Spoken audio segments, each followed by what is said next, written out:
Empezar a grabar y muestro la lista.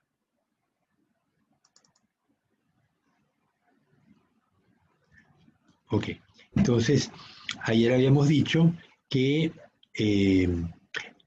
los recursos pesqueros actualmente procesados y con potencial para hacerlo en Ecuador eran los peces de color, que por su carne eran carne roja o carne blanca.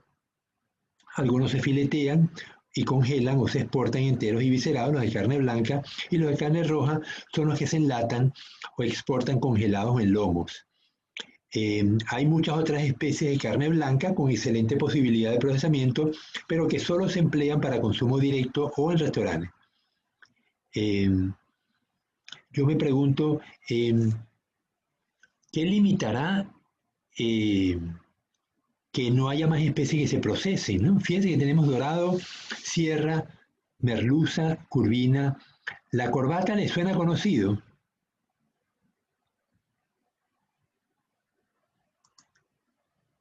No le suena conocido, eh, porque no me dicen nada. Si me dieran algo, vamos a mostrar algunas fotos.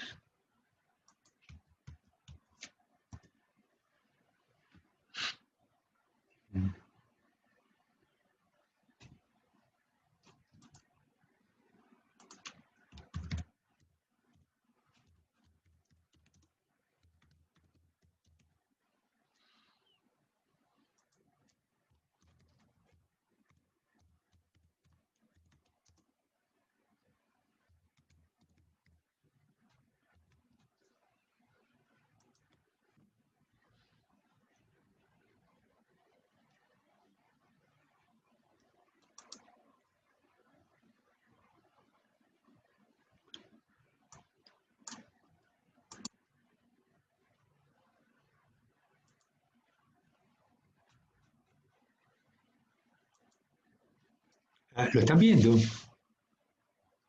Yo creo que no lo están viendo. Vamos a poner. No sale, profe. No sale, porque estaba viendo el Word. Ahora van a ver la imagen del pez. ¿Lo reconocen?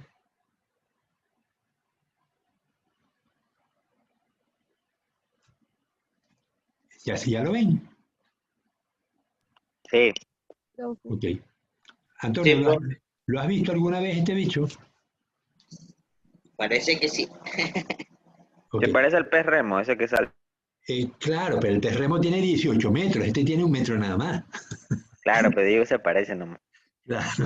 Profe, ese es el que pescan mucho ahí ¿cómo es? En Puerto López. Es posible, es posible.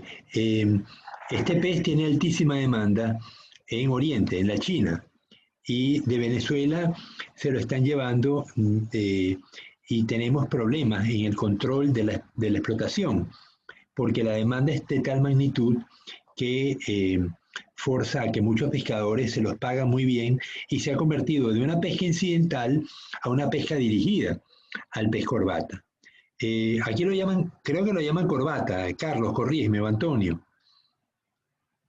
Yo lo he escuchado como trompeta, algo así. Bueno, Algo así yo también lo escuché, pero yo no, corbata nunca. ok. Ellos, a ver, en la FAO lo llama de una manera, ya un segundo, vamos a ver cómo lo llaman en la FAO.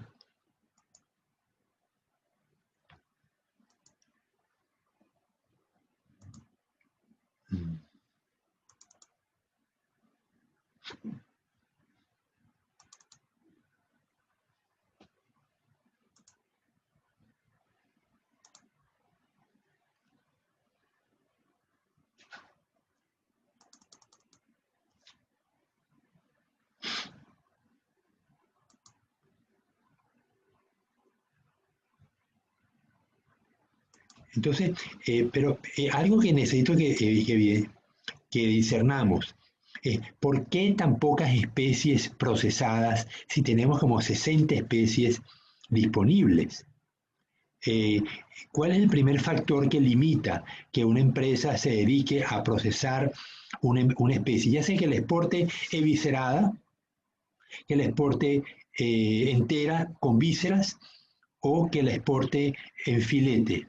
Pero, ¿cuál es el primer elemento que considera la empresa para dedicarse a exportar un rubro?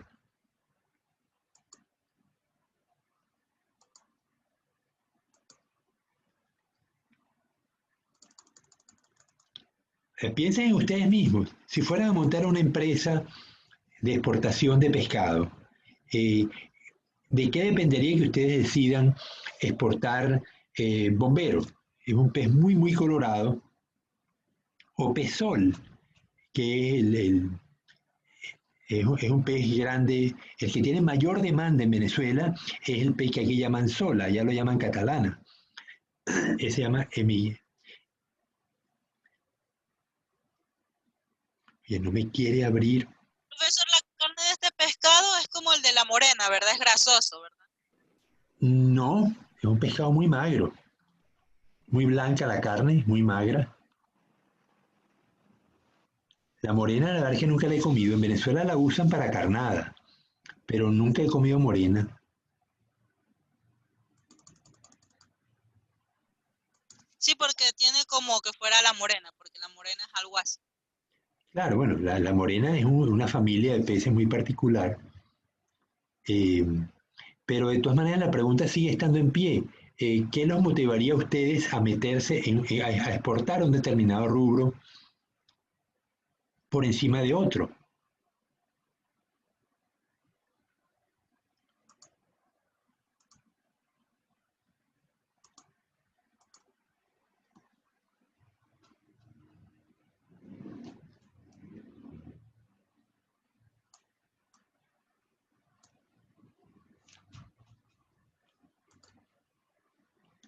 Buscar.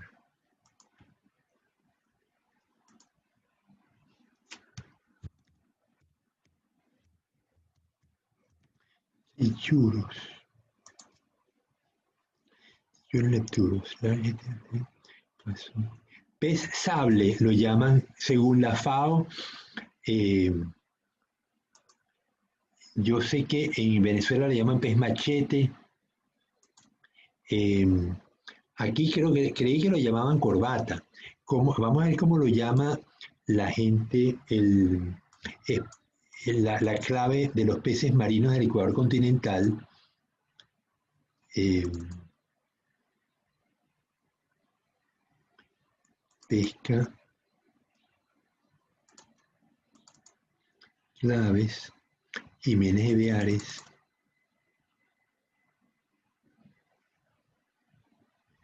¿Conocen este libro, Los peces marinos del Ecuador continental? No se ve nada. No, no, todavía no van a ver, ya va, ya va. Pero te digo, ¿conocen el libro?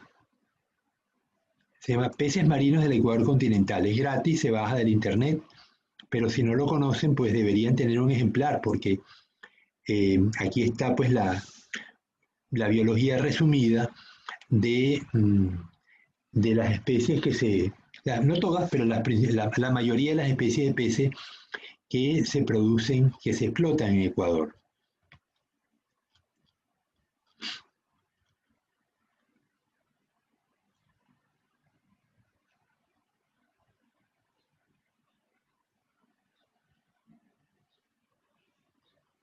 Corbata 336.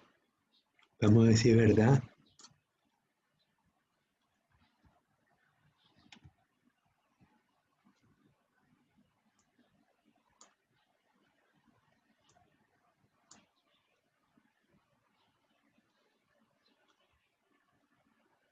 Sí.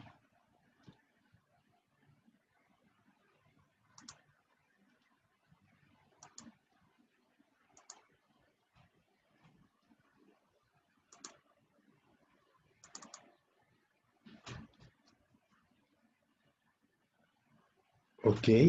¿Lo ven? Sí, profesor.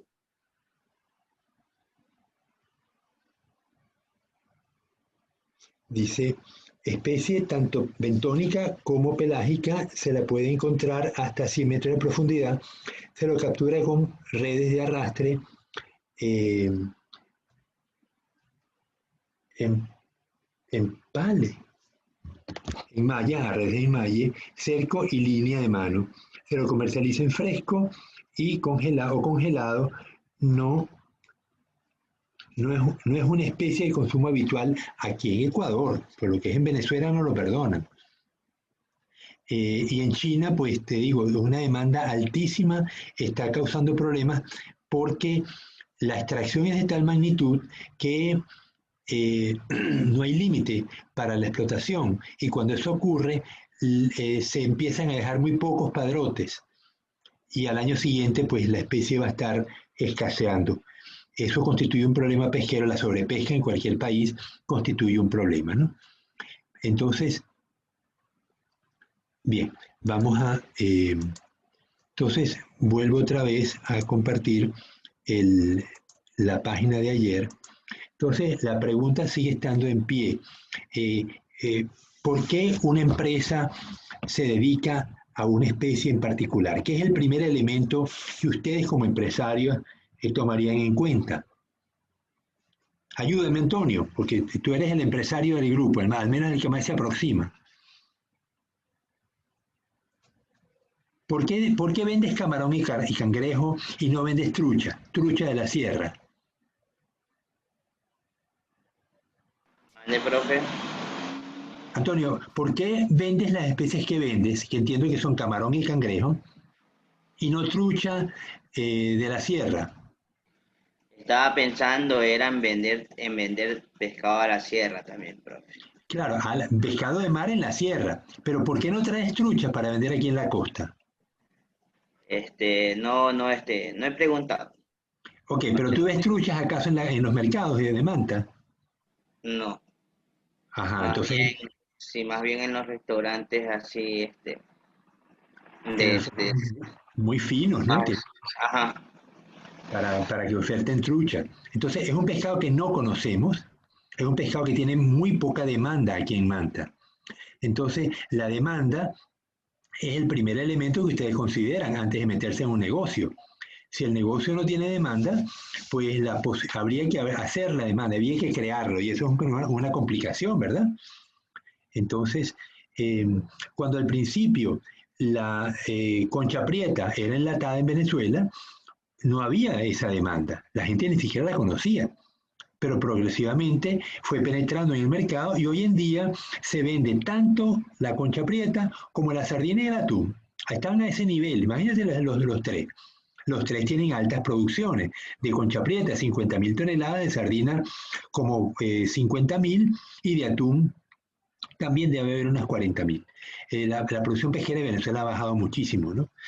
Pero el hecho es que tenemos tres productos, de los cuales dos eran tradicionales. Uno era tradicional, la sardina. Del año 38 empezó a explotarse, a producirse enlatada de sardina en Venezuela. En Ecuador, por lo que le he oído al profesor Pico, la primera empresa enlatadora de atún se instaló en Galápagos, quebró y luego se constituye la empresa que está en Tarqui, se llama Inepaca, ¿verdad? Corrígeme, Kimberly. Sí, profesor, está bien. Vine Paca. Ok, Inepaca es el año 58. Es decir, que pasaron como 20 años desde que la empresa en Galápagos cerró hasta que se montó Inepaca y desde entonces Inepaca existe. Inepaca se monta para explotar el atún. Pero seguramente la sardina pues se importaba. Cuando yo era pequeño, yo recuerdo que mi mamá iba al supermercado y muchas de las latas que comprábamos venían importadas o de España o de Estados Unidos. De hecho, la propaganda de Herbert, de las compotas Herbert, decía el alimento del niño norteamericano disponible para el niño venezolano. O sea, hasta las compotas eran importadas, ¿no? Pero progresivamente se fueron instalando plantas en nuestros países y hoy en día uno va al supermercado y encuentra que una enorme proporción de los productos son hechos en Ecuador, o al menos dice hecho en Ecuador, o hecho en los países, una proporción en magnitud siguiente es lo que hecho en Colombia o hecho en Perú o en Bolivia, o sea, la comunidad andina, ¿no? Bien, entonces, mercado es un problema fundamental. Sin el mercado, pues no vamos a ninguna parte, porque ¿quién me va a comprar los productos que produzco, no? Pero la siguiente pregunta es, ¿por qué tan pocos productos en Manta? Sí hay costumbre de comer el resto de los pescados de carne blanca. Sin embargo, ¿qué me limita que yo me dedique a explotar camotillo de manera industrial? Dijimos ayer que el camotillo se usaba para consumo local o para los restaurantes finos. ¿Y por qué no el pargo?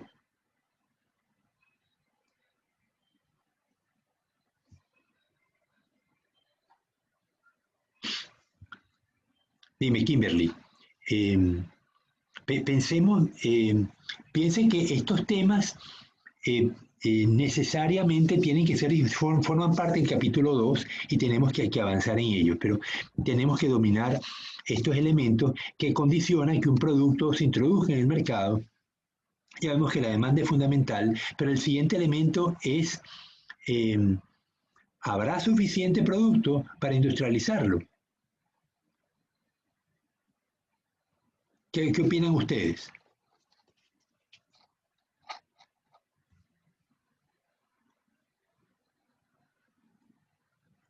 Silencio. Tienen que dinamizarse, jóvenes. De nuevo, Antonio, sácame de apuros. El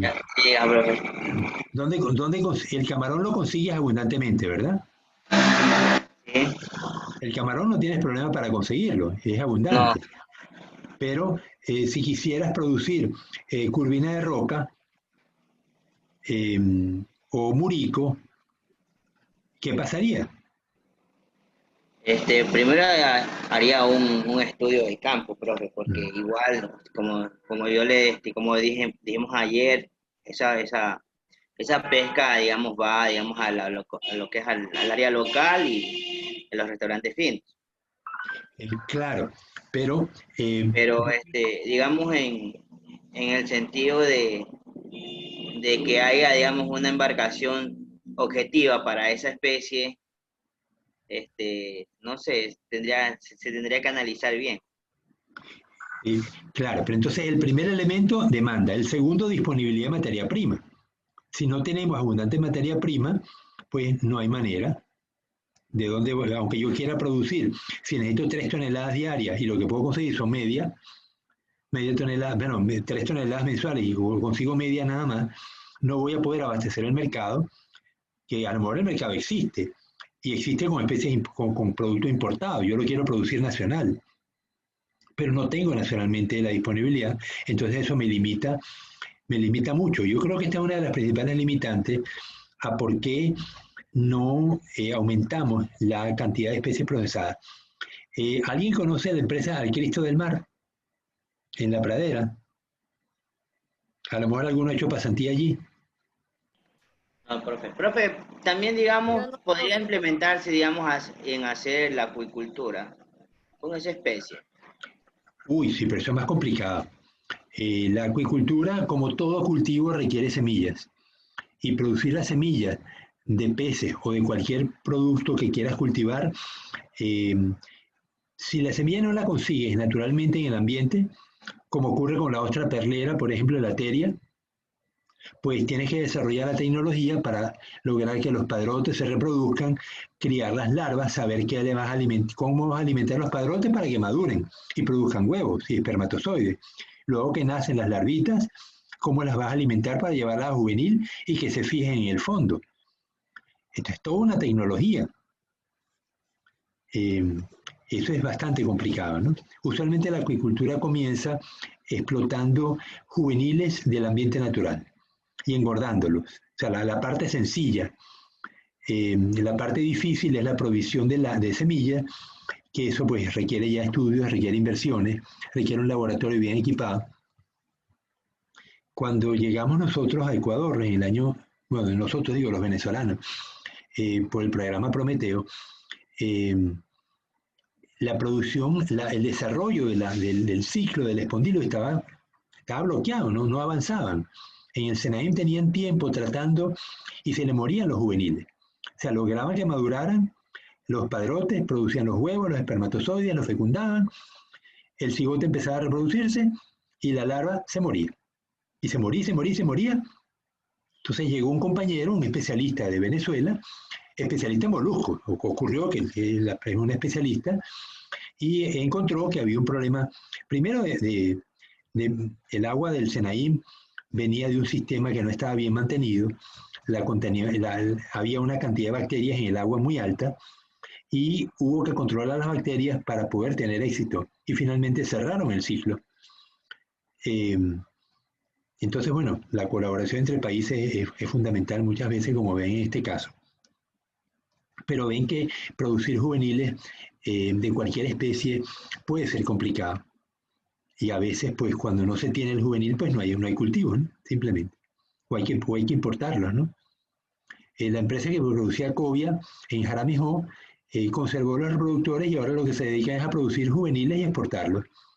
Porque el cultivo, tuvieron problemas económicos con el cultivo y luego no siguieron, pero los reproductores estaban aquí. Así que bueno, tenían mercado para los reproductores y eso hacen, ¿no? Los desove, se producen los desoves, se producen las larvas y cuando tiene ya la talla adecuada, pues la exportan. Bien, entonces, le decía lo del Cristo del Mar, porque es una empresa exportadora de muchos productos congelados. Ellos trabajan con especies como merluza, picudilla, curvina, sierra, pero cuando como yo necesito que los tesistas tengan material para trabajar, yo necesito, por ejemplo, si voy a trabajar con sierra, que me digan que van a tener sierra durante al menos 6 meses, para que el tesista pueda hacer las evaluaciones mensuales de lo que haga falta. Por ejemplo, crecimiento podemos evaluarlo pues todos los meses, la reproducción sobre todo, que es importante tener animales todos los meses para saber cuándo está reproduciendo y cuándo no.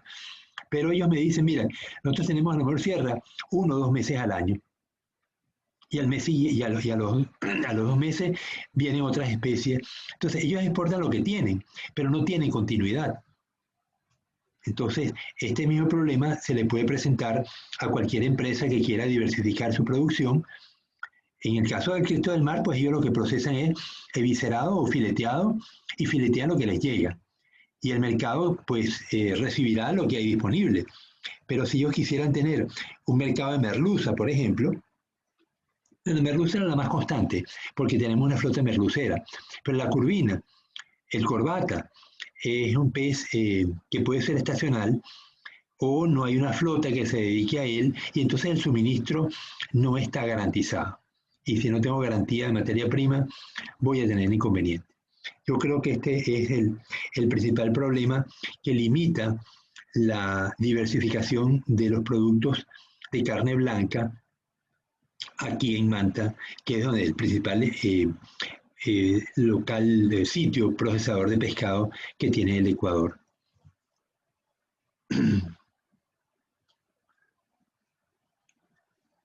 Bueno, ayer también discutíamos lo perecedero que puede constituir una especie. Decíamos que si una especie es muy grasa, muy grasosa, la posibilidad que se descomponga es mayor que si tiene menos grasa. ¿Eso a qué se debe?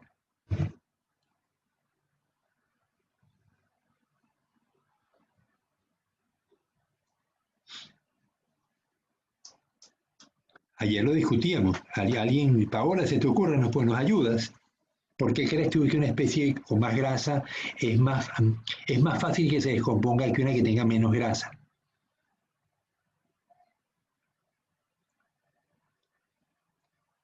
Paola, abre el micrófono.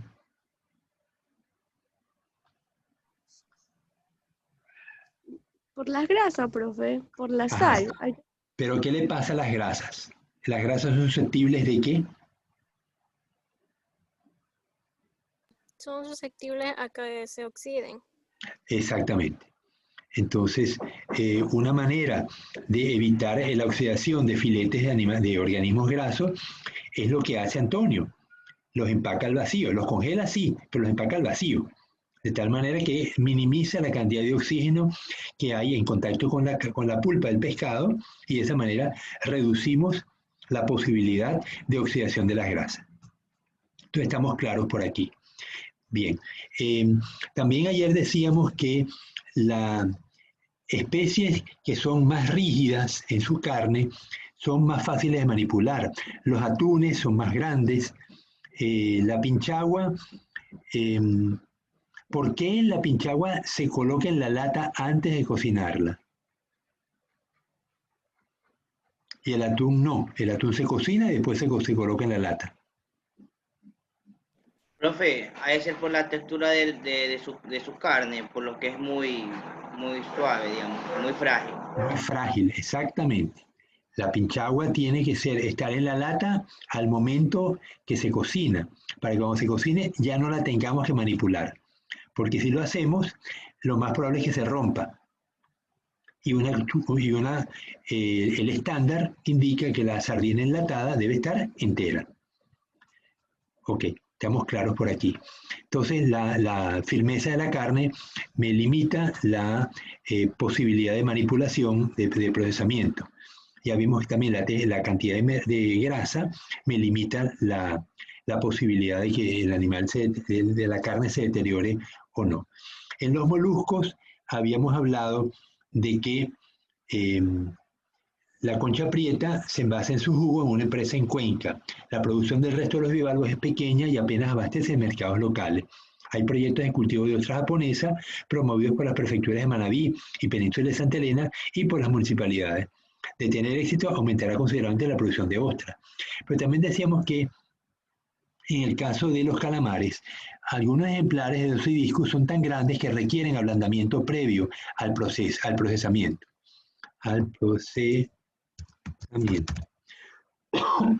Pero en general, los moluscos son muy susceptibles a la sobrecocción y se deshacen en pequeños fragmentos si esto ocurre. Es decir, la cocción del molusco tiene que tener cuidados especiales para no sobrepasarnos. Y la esterilización puede constituir un problema en este caso, ¿no?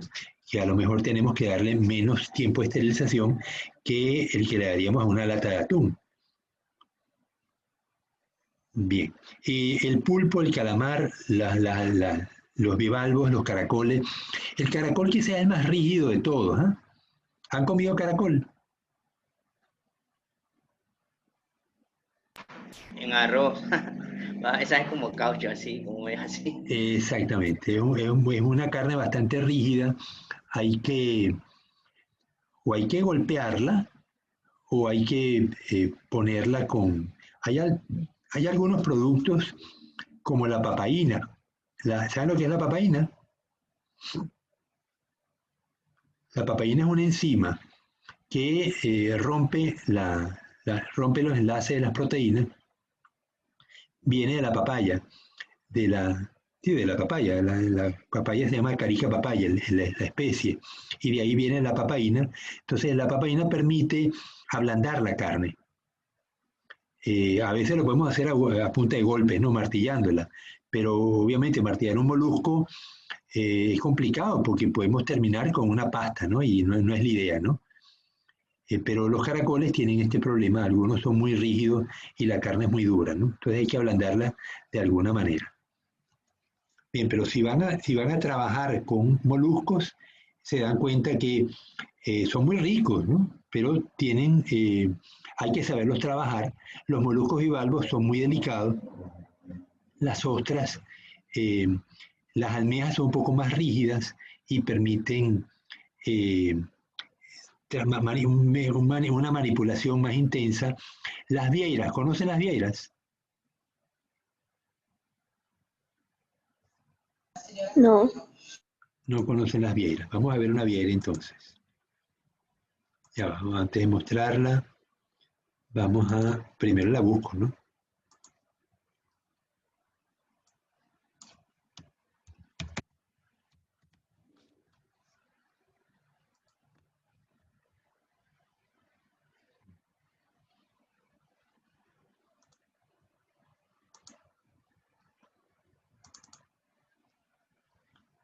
¿La ven?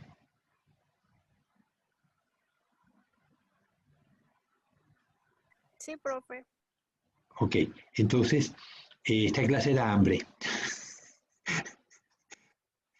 esta imagen, ya vamos a ver esta, para que vean qué es lo que se explota de la vieira. Ahí están viendo unas rueditas, ¿verdad? ¿La ven? Kimberly. Sí. Sí, profesor. Esas rueditas es el músculo aductor, o sea, lo que cierra las dos conchas de la vieira. Y la vieira la tenemos aquí, solo que aquí está con un trozo de carne adentro, ¿no? Pero imagínense si estuviera viva, tendrían, de hecho aquí tengo unas vivas. ¿La ven? Le han quitado una valva, ven la estructura de coral anaranjada, es la gónada. Aquí ven la gónada, y aquí también, ven que es la mitad blanca y la mitad anaranjada. Estos animales pueden ser hermafroditas, son machos y hembras simultáneamente, ¿no? Y ven el músculo. Entonces, normalmente lo anaranjado se quita, lo oscurito es el hepatopáncreas. Eso también se quita y lo que se explota usualmente es el músculo. Y el músculo es lo que ven cocinado aquí en esta imagen, que le han colocado, lo han asado un poquito con una salsa y luego lo sirven con esta salsa que debe tener algo de pimentón porque tiene ese color verde. El sabor pues es impresionantemente rico y las vieiras en Venezuela se exportan. Se exporta el músculo, se le quita el resto del animal y se exporta el músculo. El resto del animal se hace harina o se vende para otros fines, ¿no? Entonces, algunas veces se preparan platos y se usa la concha de la vieira como si fuera un plato, ¿no? Aquí vemos una vieira cruda, así como es. Esta vieira tiene esta tapa plana y la de abajo es cóncava. Bien, entonces uno de mis tesistas ha estado cultivando vieiras. Aquí vemos otra imagen de las vieiras. En Perú aquí al lado, pero lo que pasa es que la vieira que cultivan ellos, Astropecten, creo que se llama, no llega a Ecuador. Curioso, que estamos frontera casi somos con ellos y aquí no nos llega esa especie. Aquí tenemos otras especies, pero no la que ellos explotan, que explotan intensamente. Ellos tienen cultivos de ostras, tienen tanto explotación natural como cultivo del Astropecten. Entonces, bien, entonces estos moluscos, les decía que uno de mis tesistas estaba cultivando Nodipecten, nos los suministró el SENAIM y los teníamos engordando en el muelle de Puerto Atún. Lo que pasa es que luego nos agarró la pandemia y ha complicado muchísimo todo, ¿no? Bien, entonces bueno, ya conocen las vieiras. Ah, bueno, miren esta foto tan bonita. Ven los puntitos negros en el borde y unos tentáculos. Esos puntitos son ocelos, aquí lo ven mejor. Aquí se ven azules. Entonces, estos puntitos azules son ocelos que les permiten captar la luz. Ellos no forman imagen, solamente les permite a la vieira captar la luz. Aquí se ven mucho más nítidos. Las vieiras, como todo bivalvo, come filtrando. Ellos abren las valvas, chupan agua y expulsan agua y con la branquia filtran los materiales en suspensión, sobre todo las microalgas.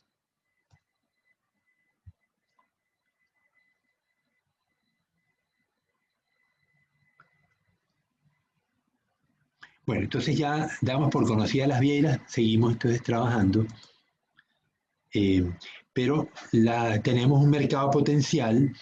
El mercado de vieiras es muy grande en el mundo, pero en Ecuador no tenemos bancos de vieiras, lo que tenemos son algunos padrotes y el Spondylus fue explotado durante muchísimo tiempo, miles de años.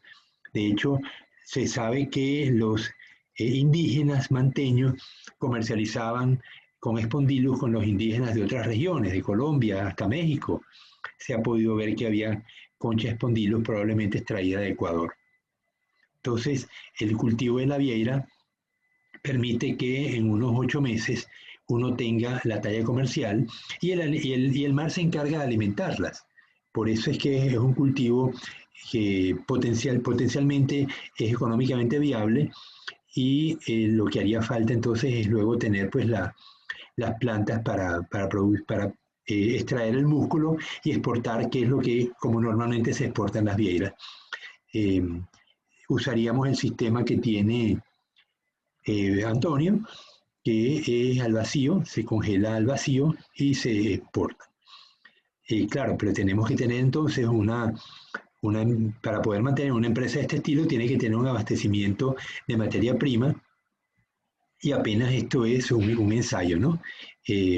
A lo mejor en un futuro tendremos una acuicultura importante de moluscos y bivalvos que todavía no la tenemos, desgraciadamente, ¿no? Pero en Europa la acuicultura de moluscos y bivalvos es muy intensa, tanto en Bélgica como en Francia, como en España, tienen enormes superficies dedicadas al cultivo de vieiras, al cultivo de mejillones o al cultivo de ostras.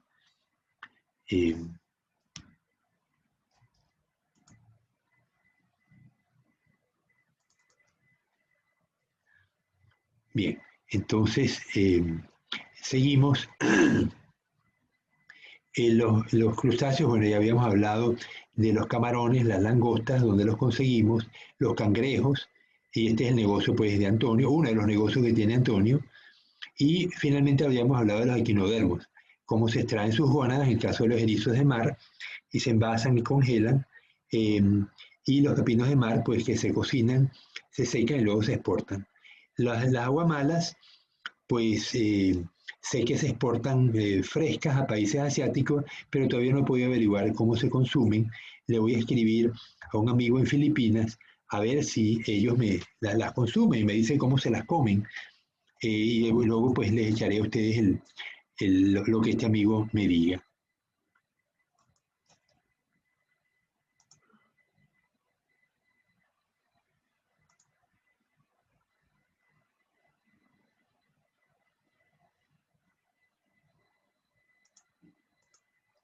Bien, entonces el siguiente punto es describir el método de distribución y almacenamiento, identificar el uso previsto de los consumidores. Piensen que todo esto que estamos discutiendo ahorita tiene impacto sobre la esencia de la materia, que es la creación de un plan HACCP. Entonces, ¿por qué me interesa identificar el uso previsto de los consumidores? Pensemos que si un producto va a ser consumido fresco, es distinto que si va a ser consumido en lata, ¿verdad? ¿Y eso por qué? A ver, Kimberly, ayúdame a discernir por qué el uso final de cómo se va a consumir el producto procesado va a ser muy importante para el plan HACCP. Si el producto es congelado o el producto es enlatado. Si es enlatado, va esterilizado también. Entonces, ¿cuál es el riesgo que corre la persona que lo va a comprar si el producto es enlatado o está fresco o congelado? Kimberly, abre el micrófono.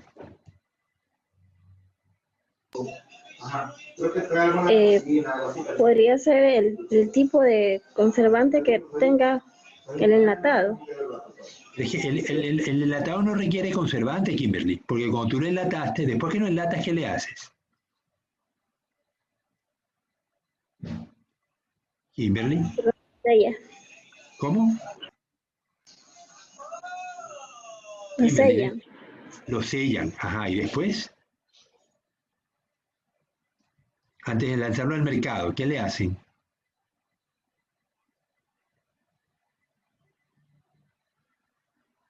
Ya, Kimberly, tú tienes que ser capaz de responder porque no puedo creer que no lo sepas. Tú llenaste la lata con el producto, le pusiste líquido de cobertura, la tapaste, le sellaste y enseguida lavaste la lata, porque no le puedes poner la etiqueta con la lata sucia. Y después, ¿qué haces? Antes de mandarla al depósito.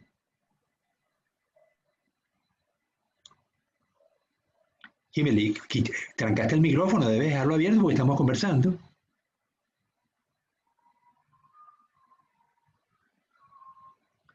Bueno, se fue a tomar café, Kimberly.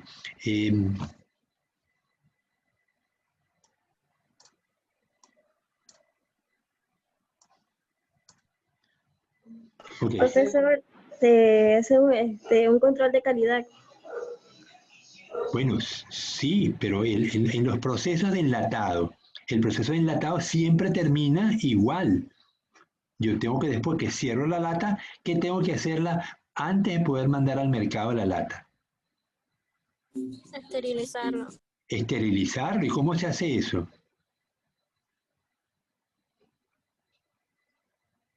¿Cómo se esteriliza? Por Dios, son cosas que ustedes dominan. Dígamela rápido para salir de esto. ¿Se pone en dónde? ¿En una olla de presión, en un horno, en una estufa? ¿Dónde? Se ponen unas máquinas donde los meten así y los ponen como a vapor así para que se mueran todos los microbios y microorganismos. Claro, Alison. Tienes que meterlo en una caldera a presión donde le vas a meter vapor a 120 grados centígrados durante unos minutos y ese vapor pues va a hacer que el contenido de la lata se caliente y la va a dejar suficiente tiempo hasta que el medio de la lata alcance la temperatura de 115 grados. Y de esa manera todo va a quedar estéril porque las esporas de las bacterias van a morir. Las bacterias pueden morir con una temperatura menor a 100, pero no las esporas. Por eso las esporas tenemos que matarlas a una temperatura bastante superior. Entonces, la pregunta inicial era, ¿qué diferencia en riesgo tiene una persona que compra un producto congelado a aquella que compra un producto enlatado y esterilizado? Sus A ver, propiedades. ya va, en cuanto a inocuidad, Alison, ¿con cuál producto tiene más riesgo de contraer una bacteria? Los que son congelados y frescos. Claro, porque ahí no has esterilizado. Ahí No, simplemente las bacterias que tenías, tú habrás podido lavar el producto, si es un filete o es un pescado entero. Tú lo puedes lavar y reduce la carga bacteriana de la cubierta externa del producto. Pero no has destruido todas las bacterias, no lo has esterilizado, solamente lo lavaste. Entonces lo vas a congelar y al congelar las bacterias ya no se pueden reproducir, pero están ahí vivas, lo único que no están activas. Entonces, los controles para no contaminar un producto que va a ser consumido fresco son mucho mayores que los controles para producir un producto que va a ser enlatado y esterilizado. Porque la persona que vaya a consumir un producto enlatado puede tener la seguridad de que ese producto fue esterilizado y no va a tener ningún riesgo de adquirir una bacteriosis, pues las bacterias fueron destruidas, ¿no? Bien, entonces vemos que el destino que se le va a dar al producto condiciona en buena medida el tipo de inocuidad a la cual está sometido el producto, que podemos esperar del producto, y el procedimiento de HACCP también se va a ver afectado por esta situación. Bien, gracias, Alison. Entonces, el otro punto que debemos de tratar es describir el método de distribución y almacenamiento. Vamos a ver el origen de estos productos que hemos mencionado. Empecemos por el atún. ¿Cómo se pesca el atún? Carlos, ¿me ayuda? Carlos, abre el micrófono. Dígame, profesor. ¿Cómo se pesca el atún en Ecuador? Por diferentes tipos. Pero mayormente hay un solo tipo, hay un tipo, que es el que más se usa. El montón de barcos que vemos allí en el muelle de Manta, ¿cómo pescan? eh, para acá es una red, no me acuerdo muy bien de los tipos, pero son algunos tipos de red. Una sola red. ¿Pero qué hacen con la red del barco? Son barcos La tiran grandes, claro, la tiran alrededor donde está la mancha. ajá, y La después cierran, la cierran, porque hay claro, una cuerda por debajo de la red y forman una bolsa, ¿verdad? Una claro, funda. y de ahí dependiendo si hay especies que no se pueden pescar, como son los Las, delfines, las tortugas, los son, delfines. claro. Ok, Y entonces los mismos pescadores hacen que se tiran al agua y tratan de sacarlo. es correcto. Ok, entonces el atún está vivo en la red la van recogiendo con un winche y luego meten un colador que se llama un chinguillo y sacan el atún vivo. ¿Qué hacen luego con él? Ahora viene la parte que nos interesa a nosotros, que es la inocuidad. ¿Qué hacen con el atún una vez que está vivo en la red, pero le metes un colador y sacas a lo mejor 10 atunes? Luego, ¿dónde lo pones? ¿En qué bodega lo guardas? Se almacena, En la profesora, bodega en la de bodega frío, de... En las bodegas de frío, ajá, pero los En barcos las, atuneros, dime, ya ves que no puedo ver quién me está hablando. en Eh, las almueras, profesor. en las almueras, es decir, aquí los barcos pequeños que pescan atún con palangre, ¿saben lo que es un palangre? Alison, ¿sabe lo que es un palangre?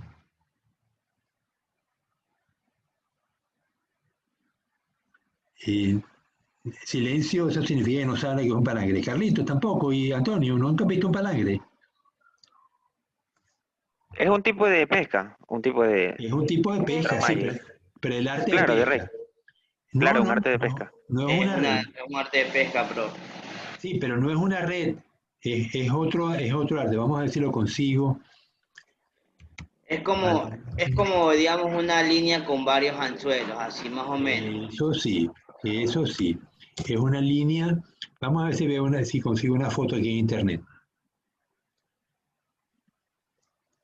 Ok, aquí tengo una. Pero eso no se da en los barcos industriales.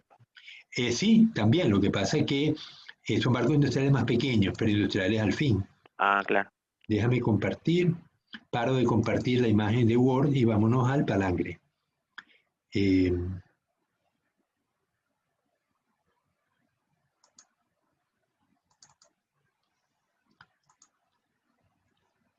ya va. Está en blanco ahorita. Ya va a aparecer la imagen.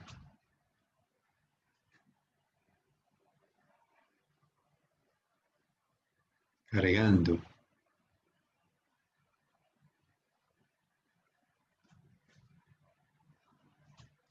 No, está tardando demasiado.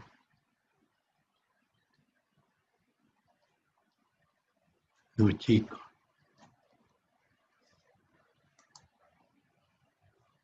Ok, ¿lo ven? No la maximizo porque entonces se va a poner tonta. ¿Lo ven aquí? ¿Ven el barco? ¿Ven la línea? ¿Ven las banderas? Y entre bandera y bandera hay un montón de anzuelos con carnada y los atunes tratan de comerse la carnada y se quedan pegados al anzuelo. ¿Lo están viendo? Sí, profe. Sí, profesor. Ok, aquí vemos otro arte, bueno, otro palangre, pero piensen, el palangre que estoy mostrando puede ser colocado, empieza a ser colocado en Manta y termina en Puerto López. Si tenemos un palangre de 60 kilómetros, eso es un arte de pesca industrial. Aquí ven un barco con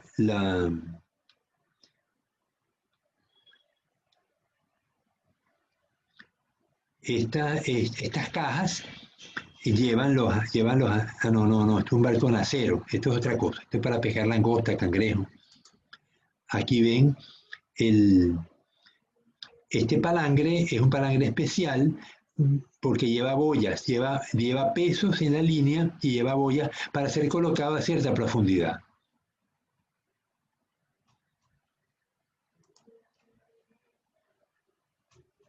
El problema es que a veces caen otras especies como pájaros, tortugas, mamíferos, peces de pico. Profe, ese estilo de pesca la usan es digamos, para lo que es la calidad del pescado, para que no llegue golpeado y Claro, cosas así. claro. Cuando un pez se pesca con palangre, el palangre se coloca, pongan ustedes, empieza a colocarse, como es de día, que estos animales comen de día, se empieza a colocar a las 5 de la mañana y se termina de colocar a las 3 de la tarde y enseguida se empieza a recoger. Entonces, el pez muchas veces está vivo y es llevado a bordo, se coloca en una cuna. La cuna es dos láminas en V, de tal manera que el pescado se le corta la arteria branquial y se desangra. Al hacerlo, el animal pierde sangre, la carne se vuelve menos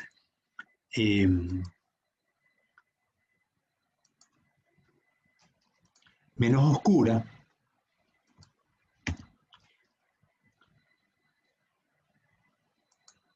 Y es un pescado de más calidad. No se congela, el pescado se mantiene en hielo y la campaña pues no puede durar mucho tiempo, puede durar unos cuantos días nada más, porque es un producto de alta calidad que va a los mercados, sobre todo del oriente, de Japón, China, que come el pescado crudo, pero el pescado crudo tiene que estar fresco. Entonces, un barco como los que operan frente a Manta, los barcos grandes cerqueros, pues están destinados su captura al enlatado, pero mientras que los palangreros pescan mucho menos ejemplares, pero cada ejemplar vale mucho dinero. Un ejemplar de atún rojo, que aquí no tenemos atún rojo, el atún rojo se da en los polos, cerca de los polos, pero un solo ejemplar puede costar $1.500, un solo atún, ¿no? Entonces estamos hablando de una pesca muy especial, destinada a un mercado también especial. Alguien que esté dispuesto a pagar mucho dinero por comer un atún muy fresco. Bien, entonces ya sabemos lo que es un palangre.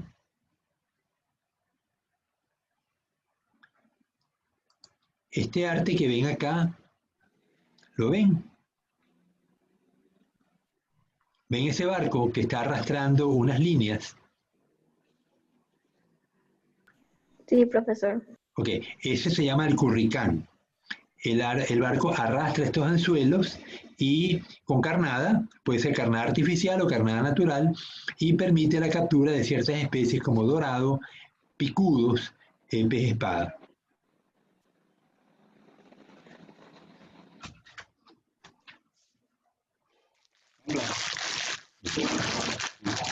No, yo no puedo comer. No, déjalo aquí. Claro, pero no, como estoy hablando no puedo comer.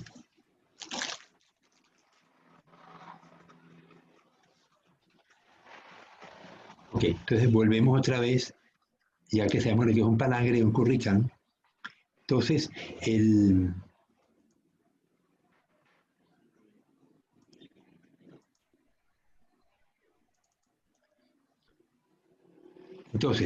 atún va vivo a la cuba que está a menos 18 grados centígrados. ¿Cómo mantienen el agua a esa temperatura? ¿Lo sabes? ¿Quién fue que, Allison o Kimberly, quién fue el que me dijo lo de las cubas? Creo que fue Allison. Lo de la salmuera. Ajá, entonces el agua de mar le echan sal y lo llevan a una concentración bastante alta, de tal manera que aún a menos 18 grados centígrados el agua no se congela. Pero los atunes que vamos a echar allí se congelan inmediatamente. Entonces yo estoy echando atunes recién muertos, no ha habido tiempo de que se vayan a descomponer porque apenas son unos minutos y se congelan, entonces él va a llegar prácticamente vivo, se congela y así va a llegar a la empresa procesadora de atún. Es decir que no ha habido tiempo, si bien puede haber pasado meses en el mar, el animal realmente permaneció congelado desde que estaba recién muerto. Entonces la posibilidad de que forme histamina es muy pequeña. Tenemos entonces un atún de muy buena calidad, conservado en buenas condiciones. Igualmente va a ocurrir con otros productos que se congelen, pero puede que la congelación no sea en salmuera, sino sea en una bodega con un aparato de refrigeración. Hay algunas especies que como mencionábamos antes, con la especie, los atunes que se capturan con el palangre, que tienen mucho valor y no se debe congelar. Esas especies, esos ejemplares hay que mantenerlos fríos en hielo, más no congelados, porque al congelarlo van a perder propiedades. Bien, ahora, otras especies como dorado, sierra, merluza, curvina, ellas son, ¿cómo se pescan esas especies? Si no lo saben, se los digo, pero puede que alguno de ustedes lo sepa.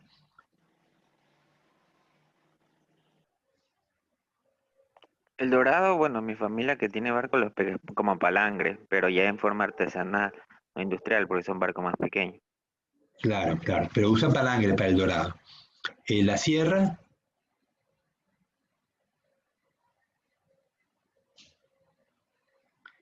sierra, se pesca con redes de enmalle. Se coloca la red como una cortina en la superficie del mar y la sierra trata de atravesarlo. La sierra es un pelágico, entonces lo coloco en los primeros 10 metros de la superficie y los sierras que van pasando pues tratan de atravesar los huecos y se quedan enredados, ¿no? Se quedan atravesados allí y luego pues yo los saco con cuidado del hueco, ¿no? De donde quedó enmallado. La merluza, ¿cómo se pesca merluza?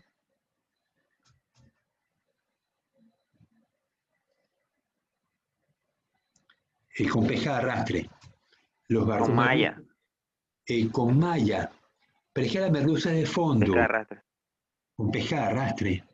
Pesca de arrastre industrial. El barco tiene 2 redes, una por cada costado, y las redes pueden tener unos 20 metros de longitud. Eso es como los barcos camaroneros. Exactamente, solo que el barco cambia de red. Si va a pescar merluza, coloca una red que tiene una luz de malla de unos 10 centímetros. Si va a pescar camarón, coloca una red con luz de malla 10 centímetros más. A ver, 2 pulgadas, 5 centímetros. Entonces tenemos de 10 centímetros a 5 centímetros, hay una diferencia bien grande, ¿no? Si tratar de pescar camarón con una red merlucera, pues no pescarías nada, el camarón escapa, ¿no? Entonces es el mismo barco, lo único que cambian de red. Y obviamente el camarón se pesca menos profundo que la merluza. La merluza hay que ir a 100, 200 metros de profundidad. El camarón basta con que estés a 40, 60 metros de profundidad y ahí consigues, ¿no? La curvina de roca, bueno, la curvina se pesca con tendedor, con cortina. La corbata, ya lo vimos que se pesca con anzuelo. Y la picudilla se pesca con arrastre. Bien, entonces, pero estos barcos que operan con estos artes son barcos artesanales, son barcos pequeños. Ellos no usan hielo, hacen campañas cortas y por eso se dan el lujo de no usar hielo. Según la FAO deberíamos tener hielo en el momento que sale el pez del agua y muere, pero la realidad es que muchos de nuestros países no usan hielo en absoluto. La campaña, ellos se van a pescar a las 5 de la tarde y regresan en la mañana, pasan toda la noche pescando. Como es de noche, pues también no les pega sol a la pesca y se conserva mejor. Pero yo lo que creo es que aquí no le dan mucho valor a estas cosas, porque si un empresario que compra pescado le dice, si usted me lo trae con hielo y yo le pago apreciablemente más que si me lo trae a temperatura ambiente, el pescador enseguida, el bolsillo habla mucho, ¿no? Los pescadores son muy reticentes a cambiar, pero por el bolsillo cambian igual que cualquier otra persona. Entonces, lo que pasa es que no es la calidad donde están poniendo énfasis los compradores de pescado, porque si no, le hubieran cambiado la modalidad de conservación a bordo hace mucho tiempo y exigirían que el pescador use hielo para conservar el pescado a bordo, aunque haga campañas cortas. Bien, entonces tenemos ya los dos tipos de barcos industriales y artesanales. Unos usan cubas con agua a muy baja temperatura, otros usarán hielo, hielo picadito, hielo granizado, en distintas capas entre pescado y hielo. Y finalmente están los pescadores artesanales que no usan hielo y conservan el pescado así como está, confiados en que sea de noche y no se caliente el pescado y no se genere histamina en ese pescado, ¿no? Los moluscos, los cefalópodos, ¿cómo se pescan? ¿Han visto ustedes la gente pescando pulpo?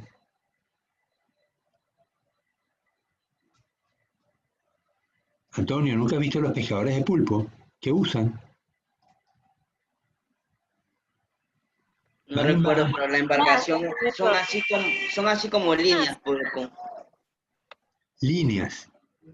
El pulpo durante el día está escondido en su cueva y de noche sale a comer y luego de día se vuelve a meter en su cueva. Entonces, los fenicios hace 6.000 años atrás pescaban pulpo con vasijas de barro. Amarrabas un conjunto de vasijas, a lo mejor 20 vasijas, separándolas 2 metros cada una, y lo lanzabas en el mar. Entonces, el pulpo salía de sus cuevas y cuando se va a meter de nuevo en la cueva en la mañana siguiente, usan lo que consigue, ¿no? Y entre ellos usan las vasijas. Entonces las vasijas las suben a bordo y vacían los pulpos que están adentro reposando tranquilos, ¿no? Entonces, eso es un método. En Venezuela también se usó ese, pero lo que más se usa ahorita es un trípode de unos 20 centímetros de alto, con las 3 patitas tienen anzuelos y se le pone algo al medio, algo brillante, puede ser un pedazo de tela blanca, un pedazo de aluminio, y se arrastra por el fondo. Entonces, el pulpo siente curiosidad por lo que está colgando del trípode, que viene está siendo arrastrado por un bote sobre el fondo del mar, y el pulpo sale a tratar de comérselo. Pero como tiene anzuelos por los bordes, queda ensartado y ya no se puede despegar. Entonces, eso es un método que se usa en Venezuela para pescar pulpo. Y pescan como unas 2.000 toneladas al año, o sea, no es nada despreciable el método, ¿no? Entonces tenemos el método de los fenicios y el método de los criollos hoy en día. Profesor, ¿y con arpón?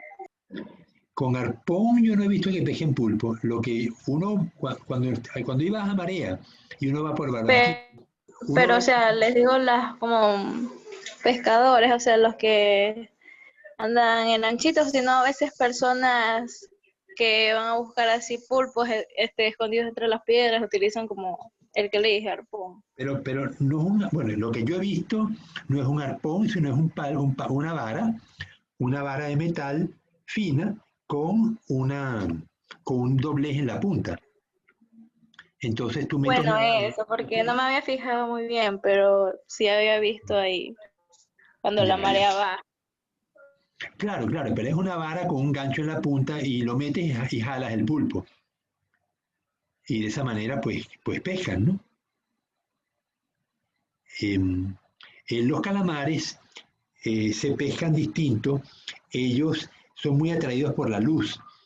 Entonces se usa un anzuelo que es un grupo de anzuelos que forman una roseta. Imagínense, yo tengo 10 anzuelos.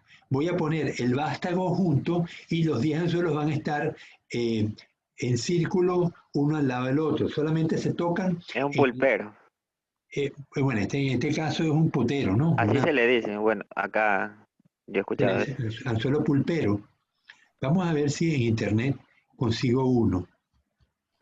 Profe, sí, son así como unos fluorescentes, unas cositas que atraen al calamar. Sí, Sí, la pesca de eso es nocturna. es Claro, correcto. cuando está de luna, cuando no hay luz, digamos, no hay luna, algo así. Me han contado a mí también. Bien, les muestro entonces el anzuelo potero. Vamos a parar de compartir el Word y nos vamos a la potera.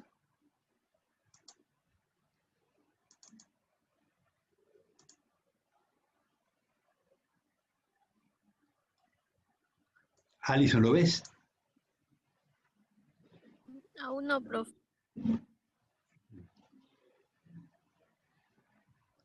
Ahí sí. Ya, ok, entonces ven que es un conjunto de anzuelos, uno al lado del otro, dos aros, dos anillos de anzuelos. Aquí este es uno solo, pero se coloca vamos a ver.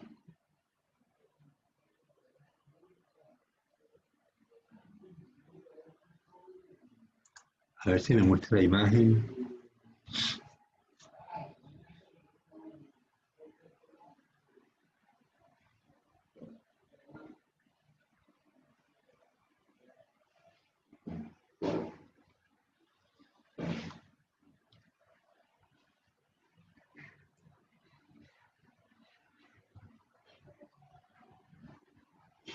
No está funcionando.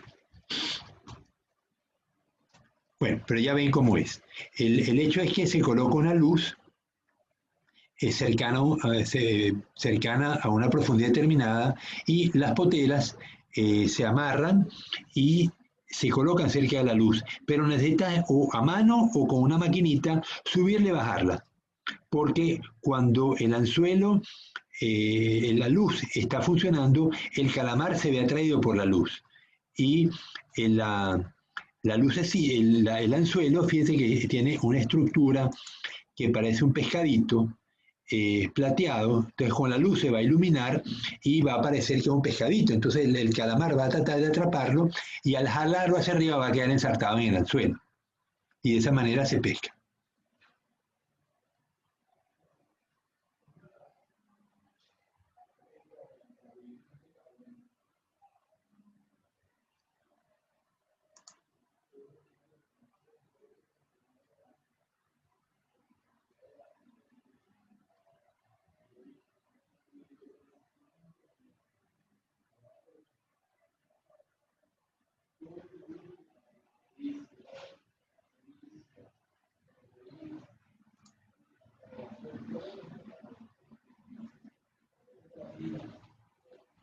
Ok, esto es otra potera que estamos viendo, un poco más primitiva, pero igual de funcional, ¿no?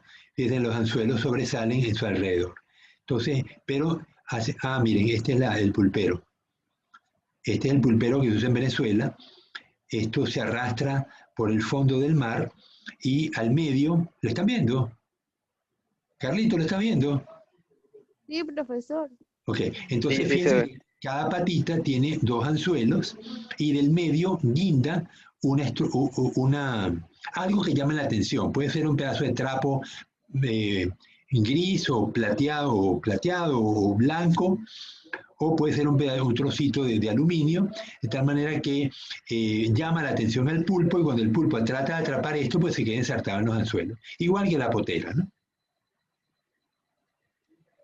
Aquí vemos esta potera que es una estructura de aluminio, de plomo, con las patitas llenas de anzuelos.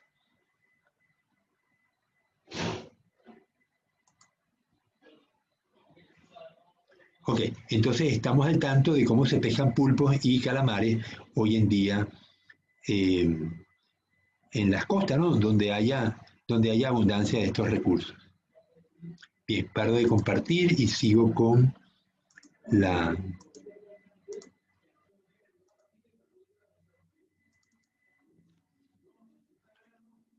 Entonces, una vez que los pulpos y los calamares están a bordo, pues se deben conservar en hielo hasta que lleguen a la planta procesadora donde van a ser trabajados, ¿no?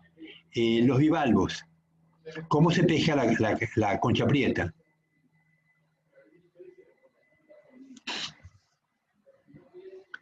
Paola, ¿lo has visto o alguna vez has sacado concha prieta? Con asas. No. La asa se usa para animales que se pueden mover, como peces o langostas o cangrejos. ¿La concha prieta dónde vive? Aquí en Ecuador. La tierra.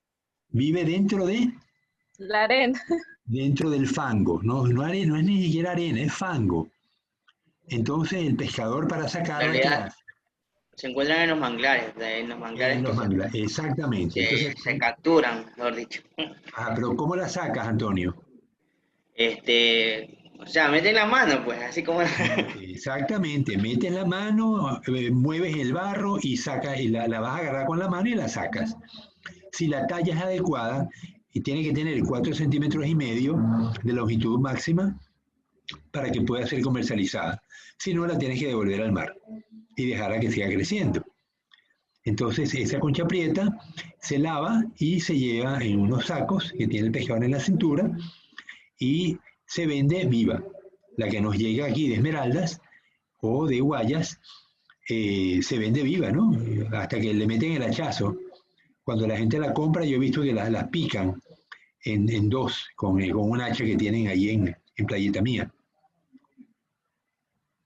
Ok, entonces como el animal está vivo, lo único que necesitamos es mantenerlo húmedo y que no se caliente. Lo meten en sacos, le van echando agua y él permanece vivo pues varios días, mientras tenga agua, ¿no? Mientras tenga agua entre las valvas.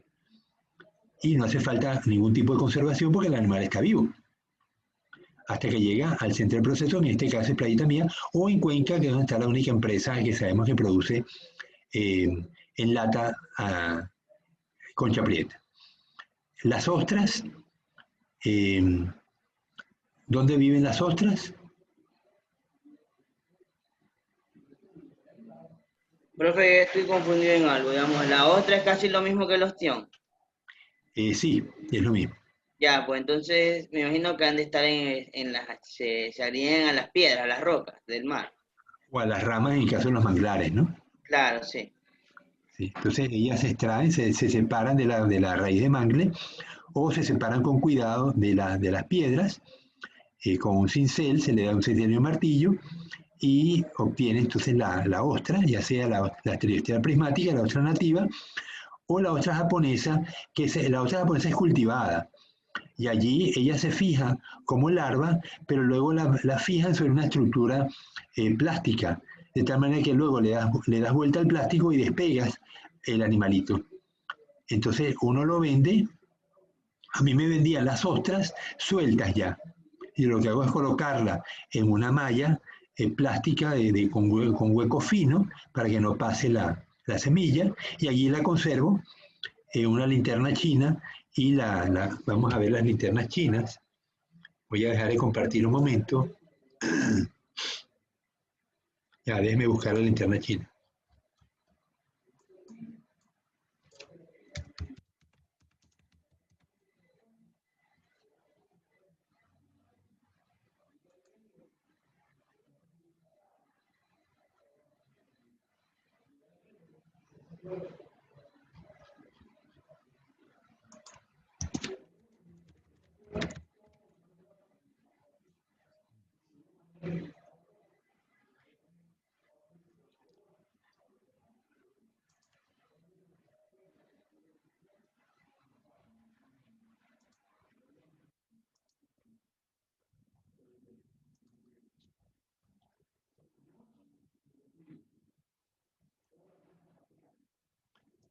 Ok, ¿la ven? Sí, ¿Alison la ves? profesor. Ok, entonces ven que son un conjunto de canastas. Aquí tengo 1, 2, 3, 4, 5, 6, 7, 8 canastas. Tiene la malla es suficientemente fina como para que la semilla no se me salga, pero yo tengo que cambiar las canastas. En la medida que van creciendo, voy a usar mallas con hueco más grueso para que el agua circule mejor y las otras coman mejor. ¿Ven esto negro que está por el lado? Eso es velcro. Esa estructura, ese es como este cierre que lo toco y se queda pegado. De tal manera que yo lo puedo despegar, meto la mano, saco los animales y vuelvo a pegarlo y se queda, ¿no? Aquí ven ya esta cesta es para animales ya bastante grandes que pueden, ya no se van a salir por los bordes, por las mallas, ¿no? Ok, aquí vemos otra linterna china.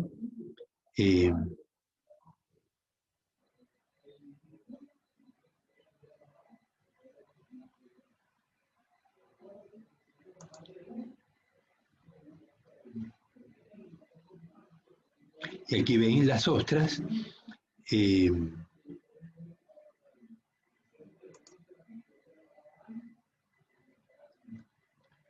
¿La pueden ver? Ah, ya va.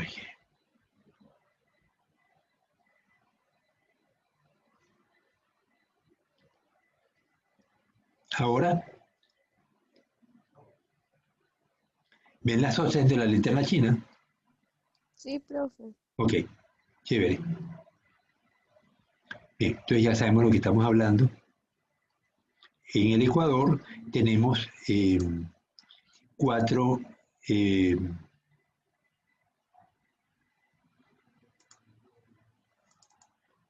Ecuador tenemos tres comunidades pesqueras dedicadas al cultivo de la ostra con linternas chinas, y ellos abastecen pues mercados en Guayaquil fundamentalmente, porque ellos están localizados en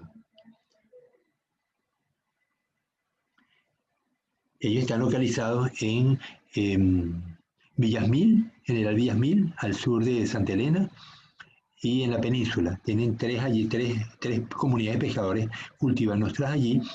La semilla antes se las daba el SENAIM, pero ahora la municipalidad de Santa Elena decidió apoyar una empresa que se montó para producir larvas de semillas de ostra. Hay una cuarta empresa que estamos tratando de montar en apoyo de la facultad a la comunidad de Liwiji, pero justo cuando estábamos en el proceso de creación de la empresa, una empresa de pescadores de la comunidad de Liwiji, vino la pandemia y bueno, ojalá que se logre constituir, ¿no? Pero sería la cuarta unidad. Entonces las ostras se cultivan desde semilla hasta que tienen talla comercial a los 8 meses y se mantienen vivas y se llevan vivas a los supermercados. A los supermercados digo, a los restaurantes, porque no se venden ostras en los supermercados. Pero hemos visto, no sé si ustedes se fijaron, cuando venían subiendo de la playa del Murciélago hacia el Oro Verde, decía 10 ostras y un martini por $19. ¿Lo llegaron a ver? Bueno, se ve que no lo llegaron a ver, pero cuando uno iba en el autobús uno veía el cartelito que estaba puesto en el Hotel Oro Verde. Bien, entonces vemos como la ostra, la concha prieta, las vieiras se venden al público, se le venden vivas y la gente pues en su casa las procesa, ¿no? Entonces aquí la conservación pues no es en hielo, sino que hace falta simplemente mantenerlas frescas con agua para que lleguen a su destino en buenas condiciones. El camarón, ¿cómo se extrae el camarón de las lagunas de cultivo? ¿Lo han visto alguna vez? ¿Han estado presentes en alguna cosecha o les han contado cómo es el sistema?